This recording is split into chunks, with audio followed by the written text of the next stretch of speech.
হরে কৃষ্ণ বন্ধুরা, আশা করি সবাই খুব ভালো আছো, সুস্থ আছো।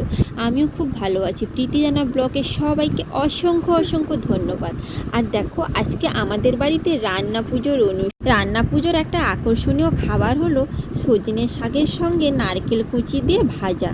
এছাড়াও কুমড়ো ভাজা, ভেন্ডি ভাজা, কুঁদলি ভাজা, কাঁকরোল ভাজা, উচ্ছে ভাজা, অনেক কিছু ভাজা হয়। সেগুলো আমি আর তোমাদেরকে বললাম না, তোমরা দেখতেই পাচ্ছ।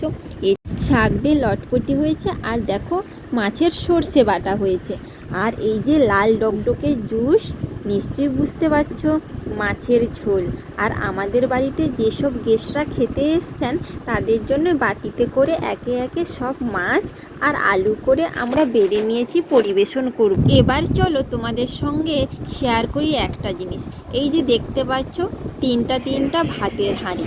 এই তিনটে ভাতের হাঁড়ির একটাই কারণ, এটা রাত্রে অনুষ্ঠান হচ্ছে, কালকে সারাদিন কিছু রান্না হবে না, তার জন্য ভাতে জল ঢেলে রাখা হবে এবং ওই পান্তা ভাতটা কালকে সারাদিন আমাদেরকে খেতে হবে। তার জন্য তিনটে হাঁড়ি করা হয়েছে, আর একটা হাঁড়িতে পুজো করা হবে, তার জন্য একটা এক্সট্রা হাঁড়ি। আর দেখো সবাই এখানে এসে বসছেন।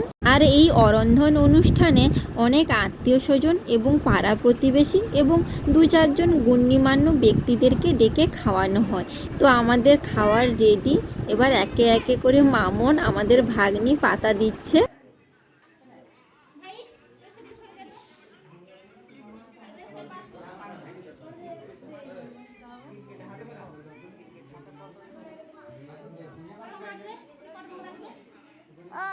আর আমি লবণ দেবো বলে লবণের পাত্র নিয়ে রেডি হয়েছি, আর সবাইকে বললাম বসে যাওয়ার জন্য। তো আমি একে একে সবাইকে লবণ দিয়ে যাচ্ছি, আর লবণটা অনেকে খেতে চায় না। আর আমার যেসব বন্ধুরা, তোমরা কি জানো এই অরন্ধন অনুষ্ঠানটা কি? অনেকে নিশ্চয়ই জানো না।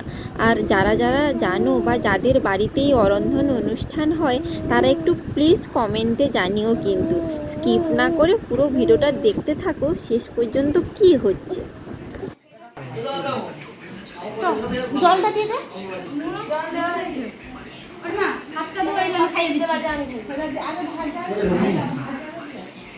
আর এই রান্না পুজোর আর একটা বিশেষ রান্না হলো, যাকে আমরা বলে থাকি সাঁকড়া।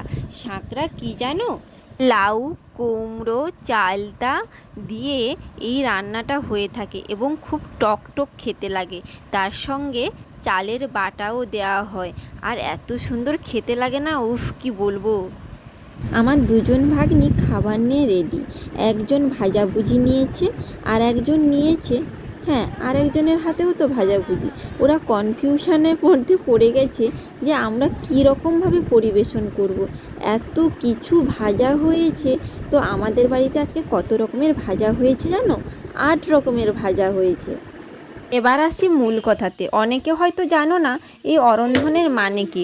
অরন্ধন অর্থাৎ হচ্ছে রান্না পুজো।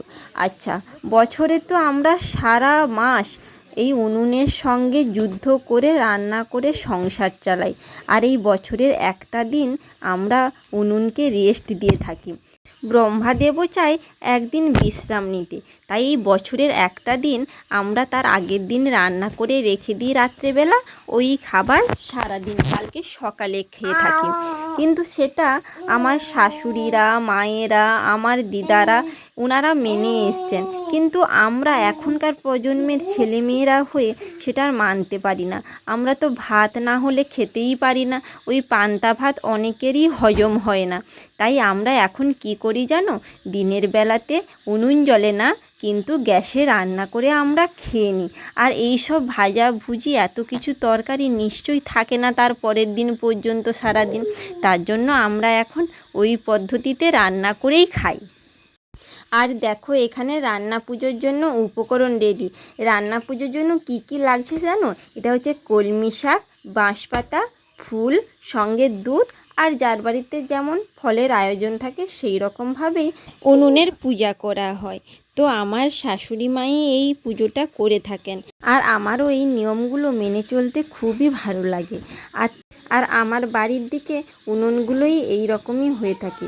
আর দেখো, উনুনগুলো পুজো হয়ে গেছে, কি সুন্দর দেখতে লাগছে না? আর এই সাদা সাদাগুলো কি জানো? চাল বাটা। চাল বাটাতে আলপনা করে দেওয়া হয়। আর আমাদের বাড়ি দুটো উনুনই পুজো করা হয়েছে। তো আজকের মতো সবাইকে টাটা।